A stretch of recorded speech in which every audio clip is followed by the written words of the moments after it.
Miss Kaur invested rupees 8,000 in buying rupees 100 shares of a company, paying 6% dividend at rupees 80. After a year, she sold these shares at rupees 75 each and invested the proceeds, including the dividend received during the first year, in buying rupees 20 shares, paying 15% dividend at 27 rupees each. Find the, ये दो चीजें हमें find करनी है, dividend receive by her during the first year and second question is number of shares purchase by her using the total proceeds. तो अगर हम यहाँ से रीड करते हैं तो हमें कुछ चीजें यहाँ पर मिलेंगी। Miss Kaur invested rupees 8,000 rupees उन्होंने टोटल इन्वेस्टमेंट किया। तो टोटल इन्वेस्टमेंट कितना किया है?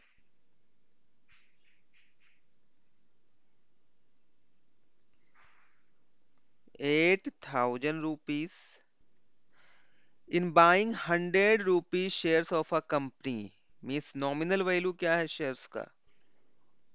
100 रुपीज है।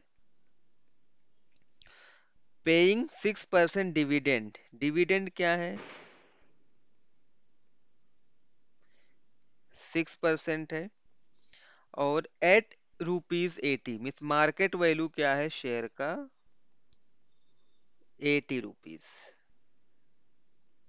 राइट। टोटल शेयर कितना कितना बाय किया है ये हम पहले नहीं फाइंड आउट करेंगे क्योंकि हमें दिया नहीं है। उसके बाद भी हम डिविडेंड नहीं फाइंड आउट कर पाएंगे, correct.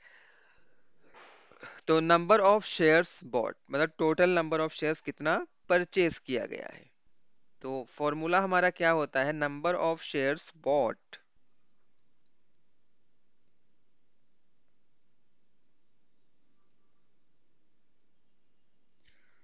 Number of shares bought is equal to sum of investment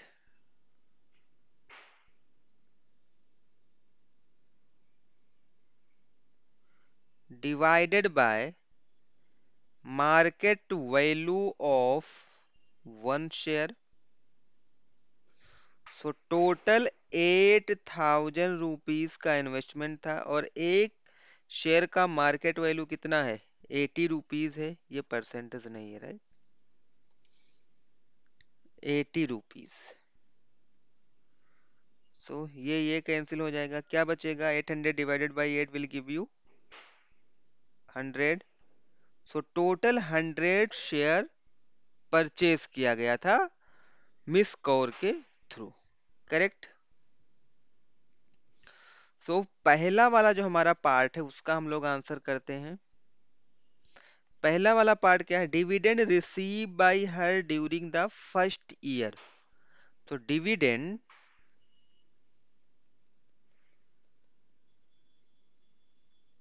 received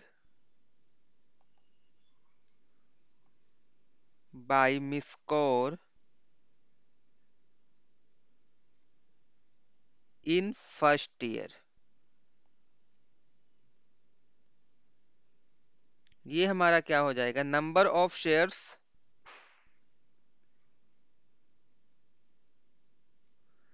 into rate of dividend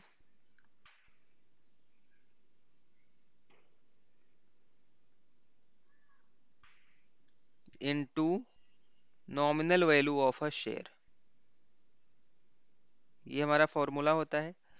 सारे वैल्यूज को पुट करो। नंबर ऑफ शेयर्स कितना अबाउट किया था? 100। रेट ऑफ डिविडेंड 6% है, राइट। तो इसको परसेंट को अगर हटाएंगे तो हमें 100 से डिवाइड करना पड़ेगा। And nominal value of a share is 100 rupees. ये आ जाएगा 100। ये 100 कैंसिल आउट हो जाएगा। 100 × 6 विल गिव यू 600, राइट। तो 600 रुपीज का डिविडेंड एक साल के बाद मिस कौर ने रिसीव किया था। मिस कौर को 600 रुपीज का डिविडेंड मिला था, करेक्ट। अभी देखो जो हमारा सेकेंड पार्ट है वो हमसे क्या बोल रहा है। जो हमारा सेकेंड वाला पार्ट है ना इस क्वेश्चन में, एक बार तो इन्वेस्टमेंट किया, उसके बाद क्या किया है उन्होंने? सेल किया है, cell proceed. And invested the proceed including the dividend received during the first year, जो उन्होंने डिविडेंड रिसीव किया है और जो शेयर्स को सेल किया है, दोनों को वो री इन्वेस्टमेंट कर रहे हैं, राइट। तो बी वाला जो हमारा पार्ट है, number of shares purchase by her using the total proceeds, correct. तो बी वाले की कहानी हम लोग यहीं से शुरू करते हैं। सबसे पहले देखो, ये सारा जो अब अभी या इसके बाद कैलकुलेशन होगा, ये क्या हो जाएगा, proceeds after selling and re investing.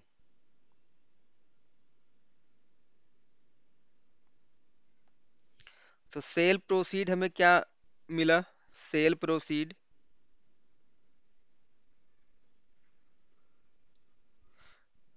75 rupees के अकॉर्डिंग इन्होंने सारे शेयर्स को सेल कर दिया। तो टोटल कितने पैसे मिलेंगे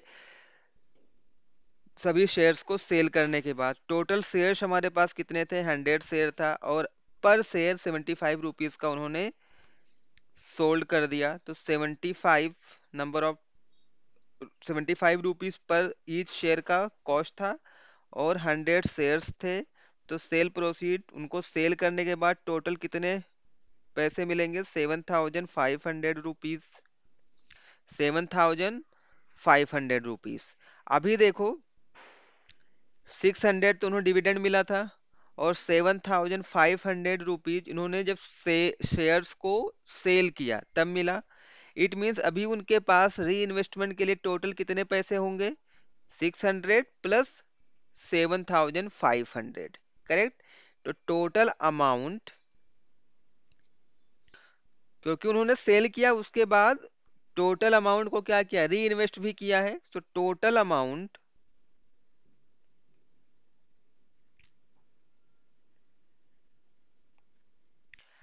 अवेलेबल फॉर री इन्वेस्टमेंट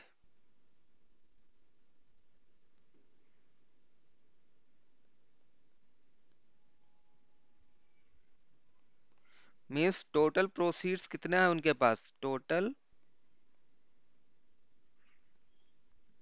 600 जो डिविडेंड से मिला था, और शेयर्स को सेल करके 7500 मिला, दोनों को ऐड करेंगे तो ₹8100 अभी उनके पास है, राइट। अभी देखो, न्यू शेयर उन्होंने परचेज किया है, न्यू शेयर उन्होंने फिर से री इन्वेस्टमेंट करने के लिए न्यू शेयर्स के डिटेल्स हमें गिवन है। न्यू शेयर्स का जो वैल्यू है first year in buying ₹20 shares paying 15% dividend at ₹25 each, means face value हमें गिवन है ₹20 एंड मार्केट वैल्यू हमें गिवन है ₹27। सो नंबर ऑफ शेयर्स क्या हो जाएगा, नंबर ऑफ शेयर्स हम लोग फाइंड कर सकते हैं। देखो, नंबर ऑफ शेयर्स यही तो हमें फाइंड आउट करना है with the help of total proceed जो अभी उनके पास अवेलेबल है। तो नंबर ऑफ शेयर्स